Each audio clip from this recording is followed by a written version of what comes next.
saya di channel Mengatur Uang. Pada kesempatan kali ini, saya akan men-sharingkan apa saja biaya-biaya yang biasanya terkandung pada asuransi jiwa berjenis unit link.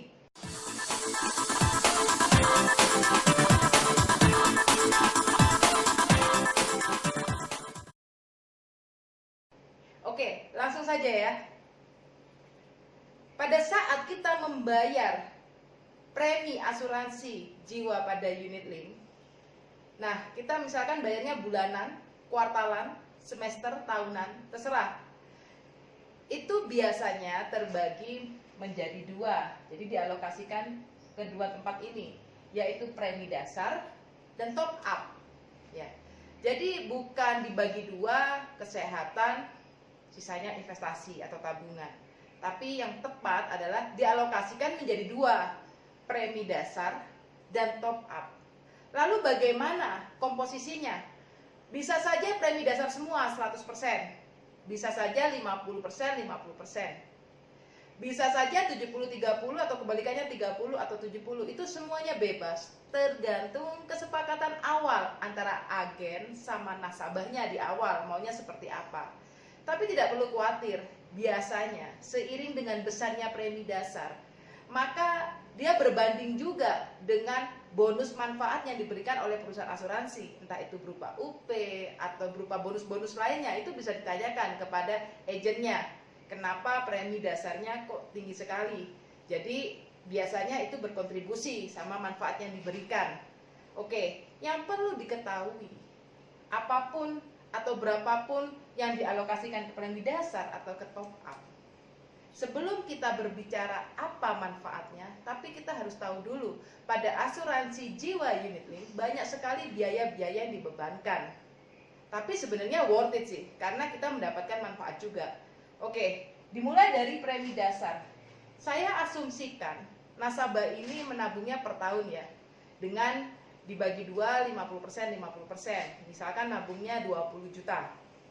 Nah, nabung atau bayar ya 20 juta.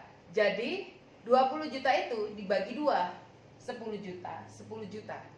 Oke, kita berbicara dulu premi dasar. Pada premi dasar dibebani biaya akuisisi.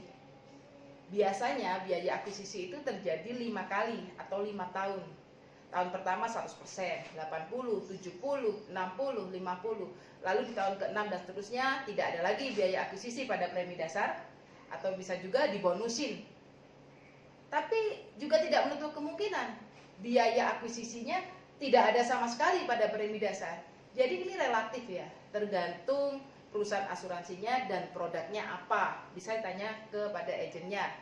Nah, biasanya juga meskipun di tahun pertama dan tahun kedua ada biaya akuisisi, misalkan let's say 180 tahun keduanya. Nah, itu biasanya tidak dipotongkan dulu, tapi dianggap hutang di tahun ketiga atau tahun keempat baru dipotongkan. Kenapa? Karena takutnya jika tahun pertama sudah dipotong biaya akuisisi semua, tidak bisa untuk menutupi biaya-biaya yang lain.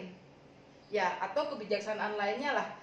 Yang pasti pada saat tahun pertama, tahun kedua, jika tertera ada biaya akuisisi, namun kenapa tidak dipotong, biasanya teranggap hutang di tahun ketiga, 4, 5. Oke ya. Jadi contohnya 10 juta, kalau tahun pertama 100% biaya akuisisinya, maka 10 jutanya itu hilang.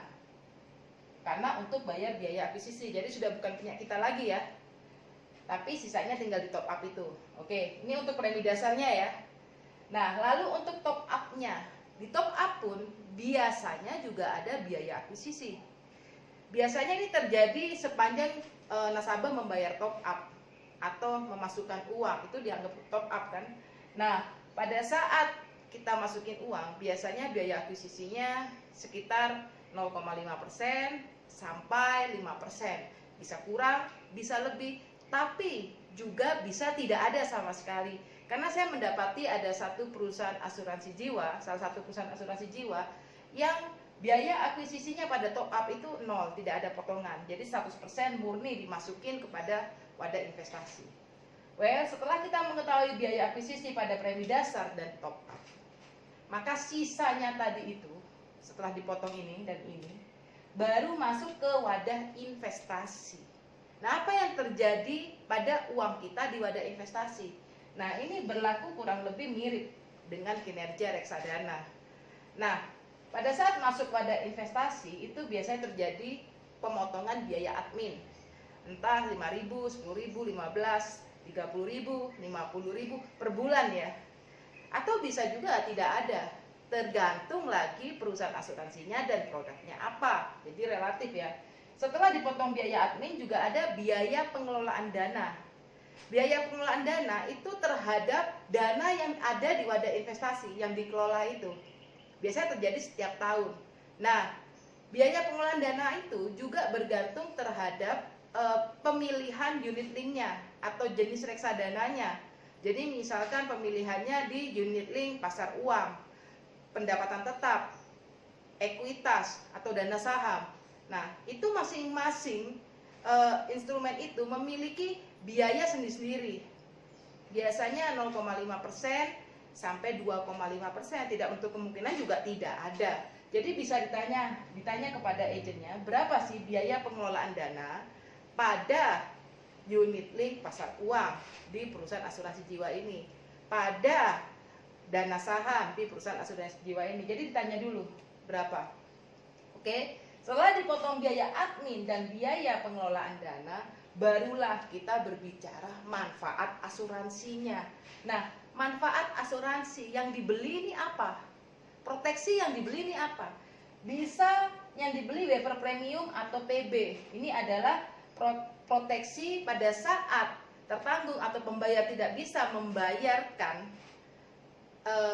asuransi jiwanya, maka perusahaan asuransi yang akan melanjutkan. Tidak bisa itu karena cacat total tetap atau karena sakit. Jadi tergantung kesepakatan awalnya di perjanjian asuransinya itu apa. Nah, ini bisa dibeli dan ini ada biayanya.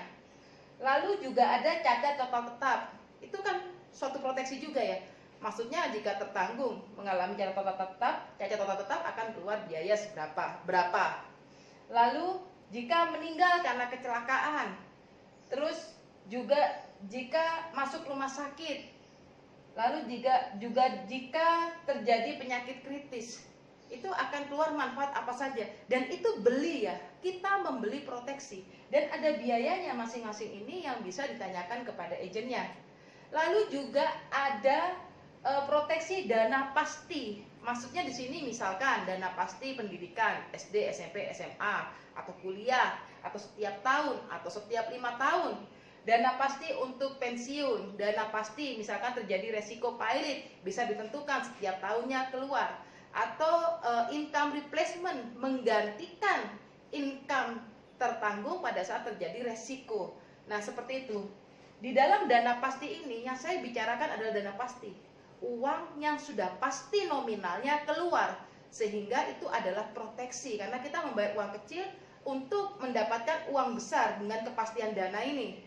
Berbeda ya dengan dana pensiun yang misalkan diambilkan dari pengembangan investasi, itu lain cerita. Saya berbicara di sini adalah proteksi yang dibeli.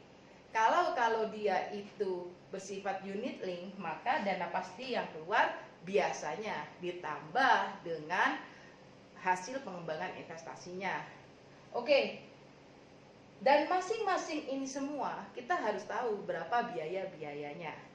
Namun lagi-lagi kembali kepada perusahaannya dan produknya.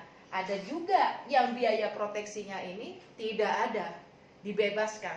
Jadi tidak ada biaya. Lalu pertanyaannya dari Anda sekalian, bagaimana perusahaan asuransi itu mendapatkan keuntungan?